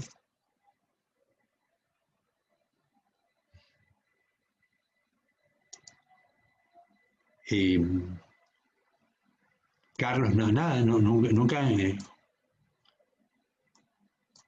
En lo que tiene que ver con el mar, sí, porque esa se da con la pesca de arrastre, con los barcos camaroneros. Eso sí lo tenía entendido yo. Pero lo que tiene que ver con piscinas, sí, no sé muy bien. Ok, bueno, tratemos lo de los barcos, ¿no? Igual que todos los peces, cuando el barco pesca camarón, lo saca del fondo. El barco, cuando usa una red camaronera, pesca muchas otras cosas, porque la red tiene una luz de malla muy fina, apenas de 5 centímetros. Si fuera una red merlucera, caería mucha merluza, alguna que otra especie, pero no caerían camarones, y el hueco es suficientemente grande para que muchas de las otras especies escapen. Pero en el caso del camarón, no. Cuando metes el camarón, cuando pescas camarón con una red camaronera, vas a tener un 70% de cosas que no tienen nada que ver con camarón, no, más, casi un 90% van a ser otras cosas y el 10% va a ser camarón. Desgraciadamente, esa es la experiencia que he visto. El camarón se separa, se vacía la red en la cubierta, se separa el camarón de los restos de los peces. Los peces grandes pues son conservados, ya sea para el consumo de la flota, de la tripulación, o para venta de la compañía. En Venezuela pues se usa para venta de la compañía porque el 70% de los beneficios de las empresas arrastreras venía del pescado y 25% del camarón. 30%, perdón, del camarón. Entonces, aquí en Ecuador no sé qué hacen con el pescado, porque los barcos que yo he visto, pues nunca he visto las descargas, así que no puedo opinar. Pero el pescado grande y el camarón pues se conservan en hielo. El camarón es sometido a se lava, pero se coloca en bisulfito de sodio, en metabisulfito de sodio.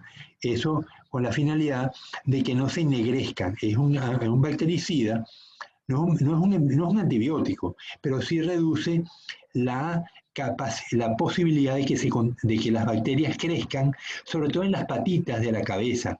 Si no le pones metabisulfito y la temperatura se eleva, enseguida el animal se va a poner negro. Dime, Carlos. Dígame. No, que como abriste el micrófono, pensaba que ibas a decir algo. No, yo no lo abrí. Bueno, está bien, está bien. Bueno, entonces el camarón a bordo, en los barcos que pescan camarón, igual que el pescado, pues el pescado no se le pone bisulfito, el pescado se conserva en hielo simplemente, a veces se visera o a veces se mantiene con vísceras, depende de la especie y depende del interés de la compañía. Pero el camarón sí hay que ponerle bisulfito, luego se saca el metabisulfito y se coloca con hielo y ya a la cava, ya sea que se congele o se mantiene con hielo. El pescado que viene, el camarón que viene del cultivo, la laguna se le baja el agua, se baja el nivel del agua al momento que se va a cosechar, de tal manera que los animales se concentren sobre el desagüe, los varios desagües que tiene la laguna.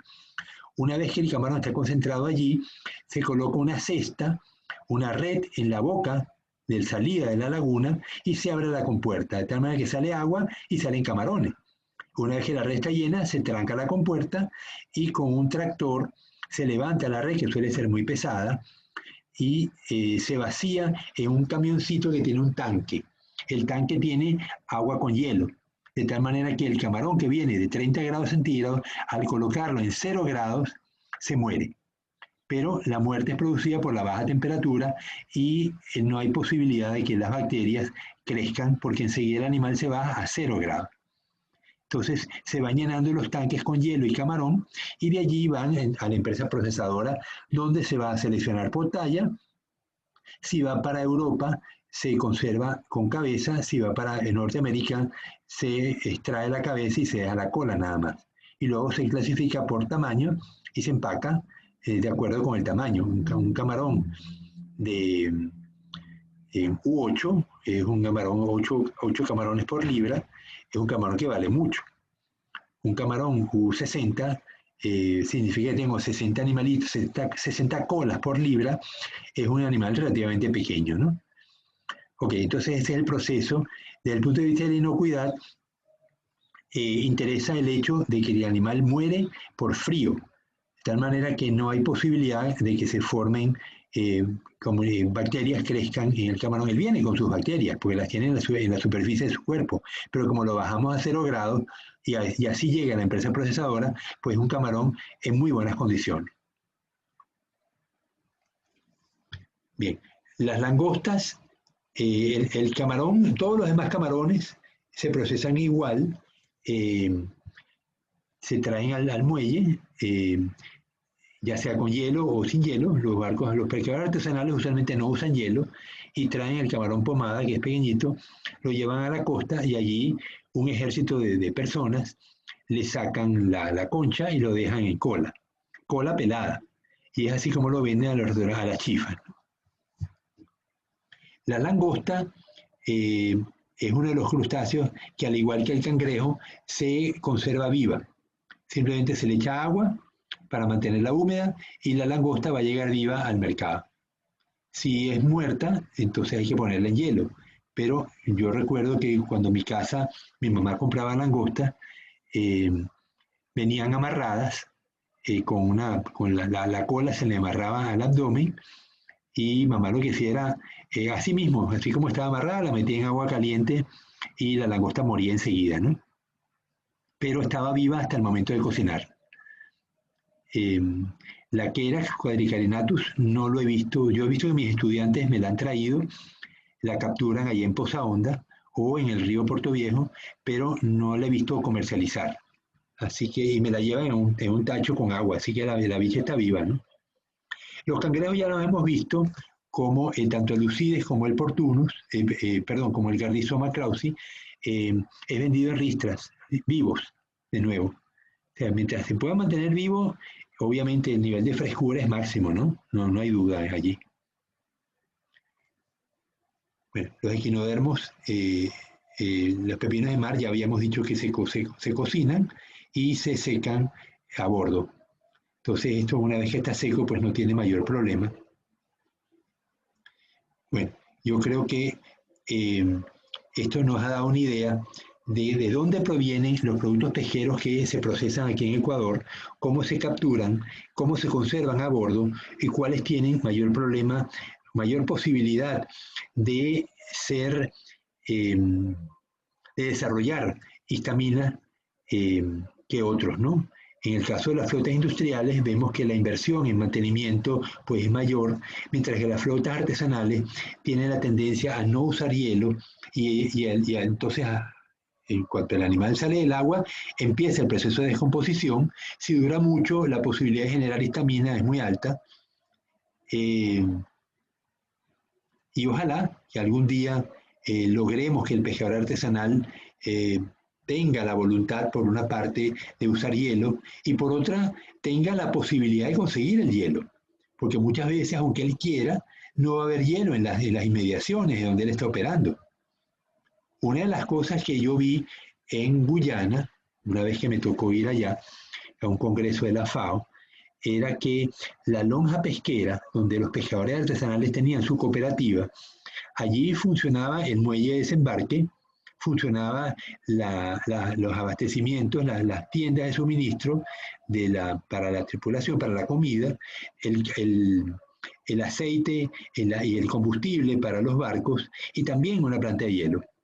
De tal manera que el pescador salía ya equipado todo desde la misma instalación. Porque eran ellos mismos, era la cooperativa de pescadores artesanales de Georgetown, que el gobierno les había ayudado a construir esto y funcionaba muy bien. Curioso que había barcos que parecían fibras, pero de 16 metros de largo. O sea, yo no estaba acostumbrado a ver fibras de esa magnitud. Las de aquí en Venezuela tienen 7 a 10 metros, pero nunca había visto estos barcos tan largos con cavas que pueden tener 8 toneladas de capacidad de almacenamiento para hacer campañas de una semana. Y no tenían camarotes, ¿no? Los pescadores van a bordo y duermen en la superficie, ¿no? Barcos de 16 metros ya deberían ser un barco con camarotes, ¿no?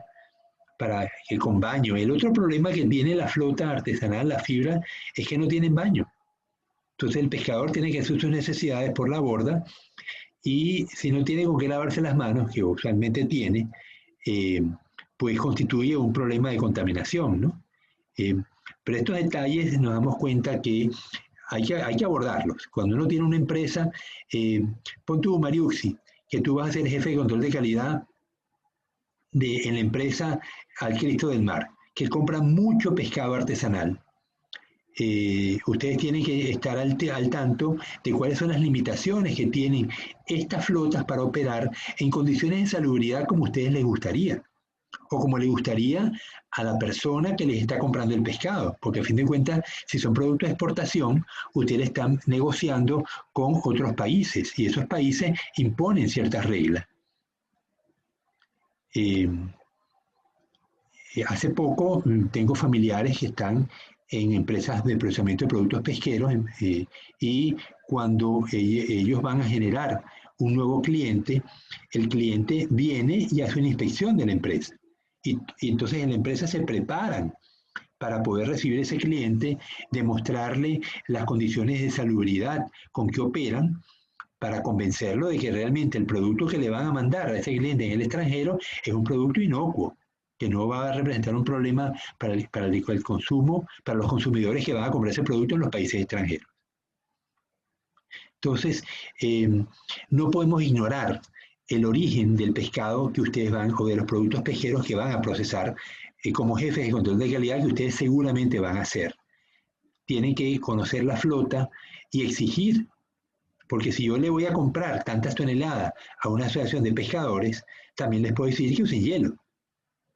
El pescado que les voy a comprar, yo les voy a dar mejor precio, pero les pido que usen hielo al momento y puedo negociar con ellos, inclusive tratar de montar una planta de hielo en el sitio donde ellos están operando, para que no sea una cuestión complicada conseguir el hielo.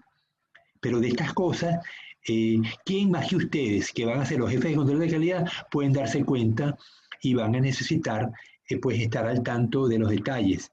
Mucho más detalles. Lamentablemente ustedes no ven la materia de buques, de buques, navegación y pesca.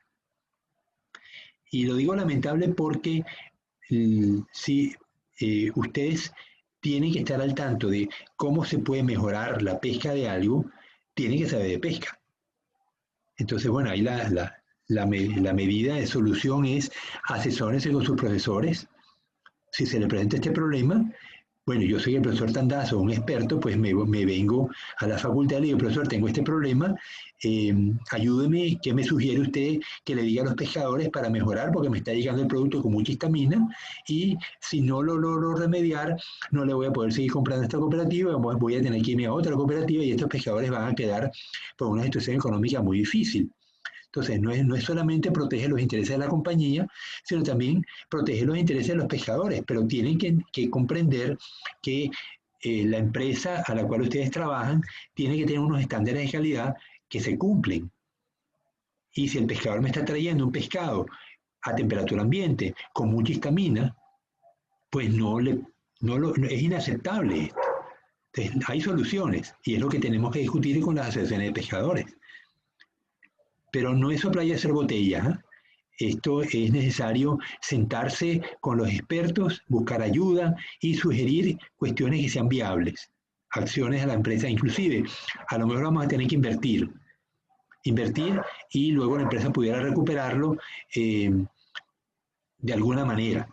Pero o a lo mejor decide hacer una donación con esa inversión, pero me aseguro que la calidad del producto que estoy comprando es la que la empresa quiere y es la que a fin de cuentas el que me está comprando a mí en el extranjero también quiere.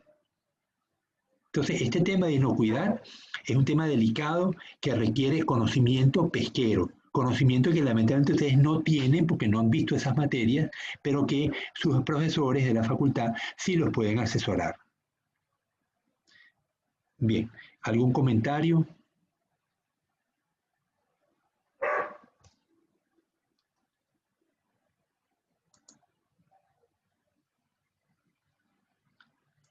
Carlito, está muy callado. Dígame. Muy callado. No, sí, ya te he entendido, profesor. Yo algunas cosas sí sabía más que todo de la pesca, de lo que es camarón, digamos, de caracol, cangrejo, casi no. Pero de qué es pesca sí tenía conocimiento un poco, porque mi familia se dedica a eso. ¿Ellos tienen qué tipo de barco, Antonio y Carlos? Barco artesanal, es Pero artesanal. ¿y con qué red pesca? ¿Con qué tipo de arte? Con ese arte que yo le dije, es palangre. Y llevan de arrastre, llevan 8 a 9 lanchas de fibra de vidrio. 30 días se tiran por fuera. Porque tiene un barco nodriza. Claro, con barco nodriza. Que arrastra las fibras y luego cuando llega al punto de pesca, las fibras son las que pescan. El barco nodriza se separan. Pesca. Claro, se separan y de ahí llegan a la nodriza, llegan a depositar los que ellos han cogido. Pero la embarcación también en sí también pesca. El nodriza también pesca. Claro, la embarcación también pesca. Eso me habían dicho, pero yo no estaba seguro. ¿Y dónde duermen los pescadores? Claro, el barco tiene camarote, es muy acogible para los pescadores. Tiene camarote, baño. Es una pesca de día. Ellos pescan de día y duermen de noche en el barco. La verdad que creo que sí. No, ellos se van hasta 2 días, digamos, se separan del barco. Eso es lo que me han contado mis tíos. Ellos llevan comida, preparan en su lancha y se abren del barco y ahí a los 2 días regresan, porque se van un poco lejos, pues tienen que separarse para conseguir el pescado. ¿Qué pescados traen, Carlos? Albacora, dorado, espada, picudo. Esas son las... Tiburones.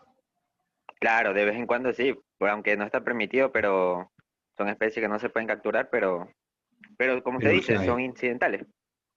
claro, claro. Y entonces, a bordo no filetean, no hacen nada, no procesan, solamente los conservan, reviseran y ese tipo de cosas, ¿no? Claro, todo lo conserva. O sea, sí le sacan todo lo que es la víscera, todo. Ya lo Ya, traen desbuchado, como se dice popularmente. claro. ¿Y cómo lo Ahí conservan, Carlos? ¿Lo conservan en hielo? ¿Lo conservan en frío? ¿Cómo?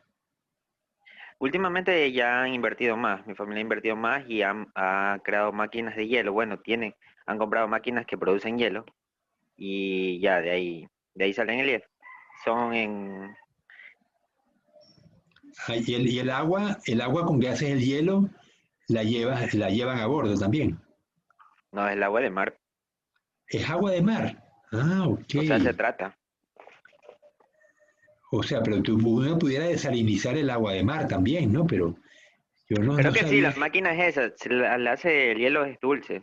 No he tenido mucho conocimiento, no he preguntado mucho. Pero si el hielo es dulce, porque le sacan el agua, hace por ósmosis Sí, inversa, obtienes agua dulce del agua de mar y con el agua dulce ya haces el hielo.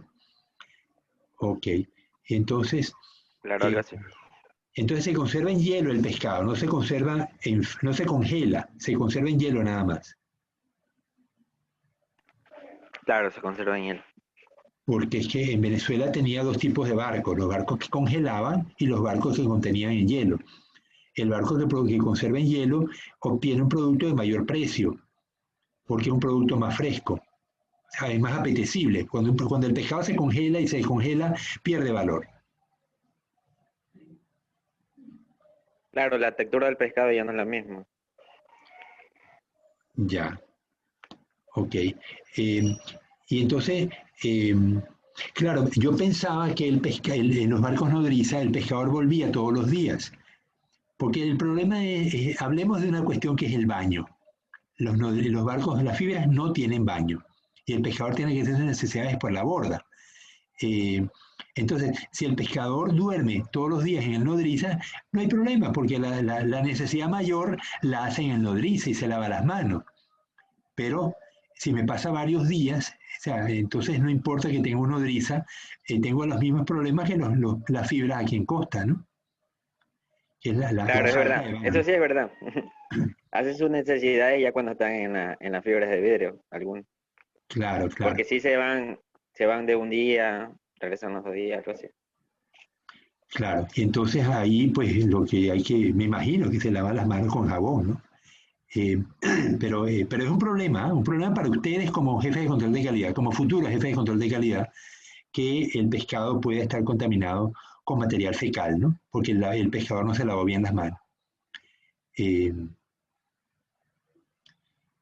es que estas cosas, el otro día me contaba uno de mis estudiantes que trabaja en una empresa pesquera, él está encargado de la recepción de materia prima, y estaban certificándose para BRC, este es British Retail Council, que es una institución que certifica la calidad de las operaciones en una empresa procesadora de pescado. Y me dice que cuando estaban con el inspector, encontraron una mosca dentro de la oficina. Y eso era motivo de la no certificación. Imagínense ustedes, una mosca después de invertir tantos miles de dólares para acondicionar la empresa y que por eso no te vayan a certificar, ¿no? O sea, son cuestiones muy delicadas el caso de las certificaciones, porque eso es lo que permite que las empresas exporten a los países que son los mercados de gran demanda, Europa, China, Japón, Corea, Estados Unidos, Canadá. Eh, entonces esas certificaciones permiten que la empresa exporte, y si no exporta, pues tengo que vender a menos precio aquí en el continente. Entonces son detalles de gran envergadura de los cuales ustedes van a estar encargados en un futuro. Y bueno, para eso lo estamos entrenando, ¿no? Para eso esta asignatura, entre otras, ¿no? Pero sobre todo esta que tiene que ver con el plan HACCP, que es determinante para la certificación. Bueno, jóvenes, Yo creo que... bueno, me falta hablar de los camiones. ¿Cómo se lleva los productos pesqueros de los muelles de desembarque a las empresas? Mariux, si tienes ideas, ¿nos puedes ayudar con esto?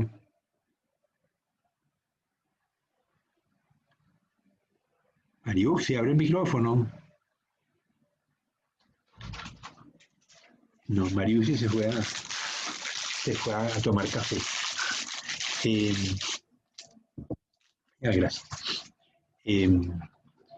Entonces, tenemos que llevar el producto del muelle a la empresa. Paola, ¿me vas a decir algo? Anímate. Profe, furgones, no. En barco, en camiones. ¿Cómo han visto que llevan el atún del muelle pesquero donde se desembarca hasta las empresas pesqueras? Que van por manta y ustedes lo ven que van echando humo. Profesor, en contenedores. En contenedores. ¿Y por qué echan humo los contenedores cuando los vemos pasar? ¿Ese humo qué es? Porque el pescado va En congelado. frío seco. Ajá, el pescado va a menos 18 grados, que fue como estaba él cuando salió de la cuba. ¿Y ese humo de dónde sale? Del pescado. No, no sale del pescado. El pescado es la fuente de enfriamiento, pero el humo es el agua del aire que en contacto con el pescado se condensa y forma niebla. Entonces lo que estamos viendo es niebla alrededor de los contenedores. Pero es el agua del aire que se condensa por la baja temperatura del pescado. Ok, entonces eso demuestra que el pescado va a llegar a menos, no va a llegar a menos 18, pero sí va a llegar a menos 10 o menos 5. Esas temperaturas las bacterias no crecen, entonces no importa que sea menos 18 o menos 15, simplemente no van a crecer las bacterias y al llegar allí va a ser pues procesado, le van a hacer la prueba de histamina, la prueba de sal y lo admiten o lo rechazan. Ese es en el caso del atún, pero en el caso de las pinchaguas, una vez me fui con los estudiantes de séptimo de tecnología pesquera, se llama la asignatura, que ustedes la aprobaron. Me fui con ellos al muelle de Jaramijó a hablar con un capitán de un barco pinchagüero. El capitán nos decía que ellos usan redes de cerco, operan relativamente cerca de la costa y la red de cerco la colocan, cierran, llevan la sardina a bordo, pero no usan hielo. La sardina va a ser colocada en hielo cuando descargan en la costa y lo meten en pequeñas gavetas con hielo. Y así va a llegar no a la empresa, sino va a llegar al sitio donde la van a eviscerar, que puede quedar en Crucita o puede quedar en San Lorenzo o en algunos sitios. No sé si hay algunas empresas en Manta que reciban la sardina con cabeza para que el proceso de viscerado se haga adentro. Yo he visto que en Crucita hay unas... ¿Lo han visto también ustedes? ¿Han ido a Crucita y para ver dónde procesan la sardina? Denise, ¿has visto alguna vez? ¿Has estado en Crucita?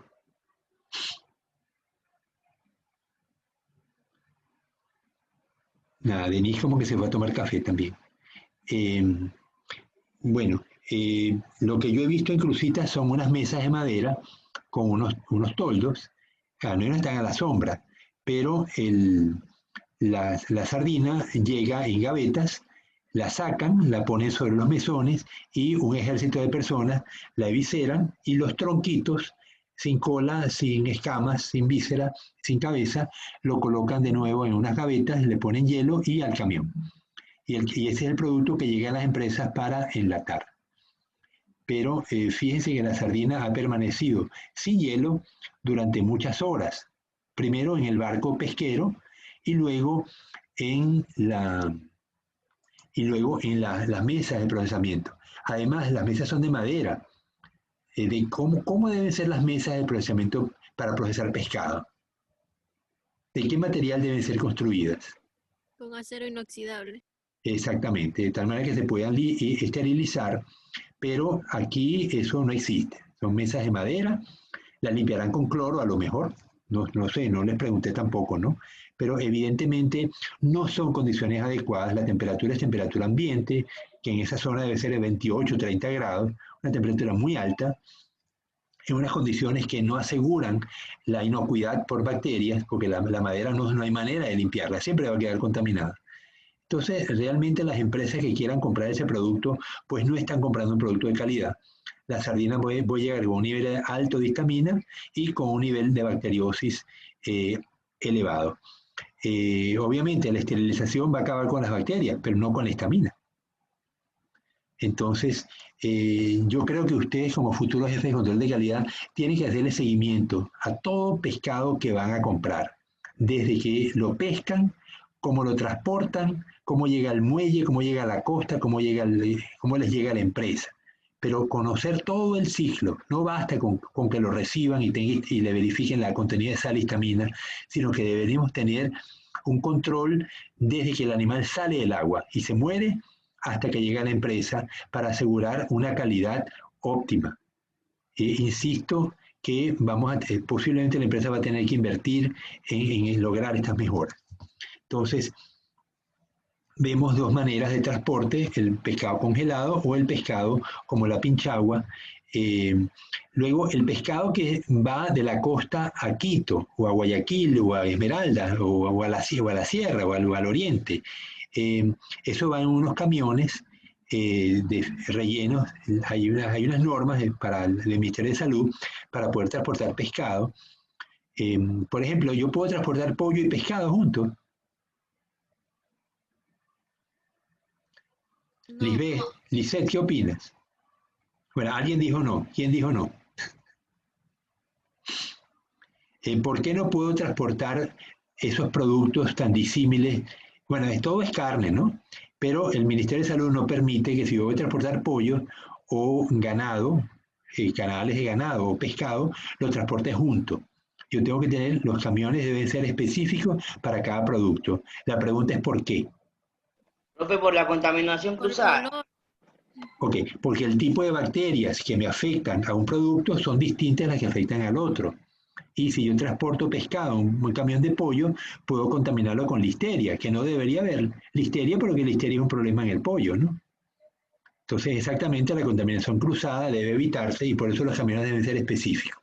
Pero además de ser rellenos con fibra de vidrio por dentro, con posibilidad de esterilizarse con cloro, debo transportarlo con hielo o con un termoquín que me enfríe la carga, de tal manera que me llegue frío en unas condiciones adecuadas al destino, en este caso Quito o Guayaquil o lo que sea, ¿no? La ciudad donde sea, o Puyo o Lago Agrio. Bien, entonces, y bueno, lo que no hablamos es del almacenamiento en la empresa, pero eso, bueno, ya va a depender. Muchas veces las empresas lo procesan enseguida. Yo hablaba con la gente en Tadel cuando fuimos con los estudiantes, también de séptimo de bioquímica, y el encargado de Tadel me decía que desde el momento que llega una carga hasta que sale en forma de harina, tardan 2 horas. Es decir, que ahí no hay almacenamiento, sino que almacenan la harina de pescado, pero no almacenan el producto que les llega. Primero, porque es un producto muy altamente perecedero, no viene en hielo, el producto que se usa para harina, y el nivel de histamina puede llegar a ser muy alto, ¿no? Bueno, jóvenes, yo creo que hemos conversado un montón de temas que para mí me son interesantes, ojalá que para ustedes también lo sean, y con esto pues terminamos.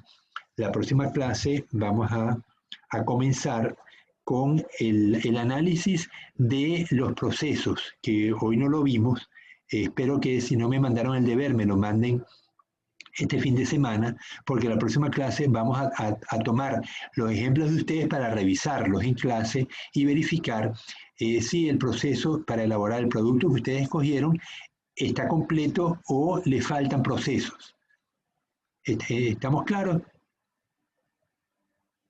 Entonces, para la próxima clase, todos tienen que tener listo su producto escogido con su nombre y la serie de procesos que hacen falta para elaborarlo, y lo vamos a revisar en clase. Bueno, jóvenes, ya son las 4, me toca reunión de profesores con mi grupo de trabajo. Así que pasen un buen fin de semana, prepárenme el deber, que quede bien bonito y nos vemos el próximo jueves. Profe, eso no hay que subirlo al aula Eh, virtual, ¿no? Sí, hay que subirlo a la aula virtual. Yo creo, yo les puse, yo les pongo ahorita la casilla para que lo coloquen. Deber 1 se va a llamar. Bueno, hasta luego pues. En Word, por favor háganlo en Word para poder hacer correcciones, pues si lo hacen en PowerPoint, perdón, si lo hacen en otro sistema, en PDF, pues no lo puedo corregir. Chao. Listo. Chao, gracias, profe.